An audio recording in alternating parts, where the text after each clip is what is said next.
इष्टदेवं नमामि सोमेश्वरं स्वतन्त्रम् उमापतिं तं विजयं नमामि नमामि विघ्नेश्वरनन्दिनाथं पुत्रप्रियं तच्छिरसा नमामि नमामि देवं भवदुःखशोकविनाशनं चन्द्रधरं नमामि नमामि गङ्गाधरमीशमीड्यमुमाधदं देववरं नमामि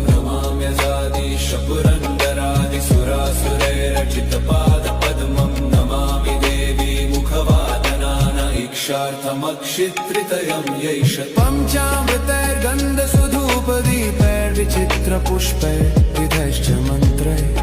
अन्नप्रकारैः सकलोपचार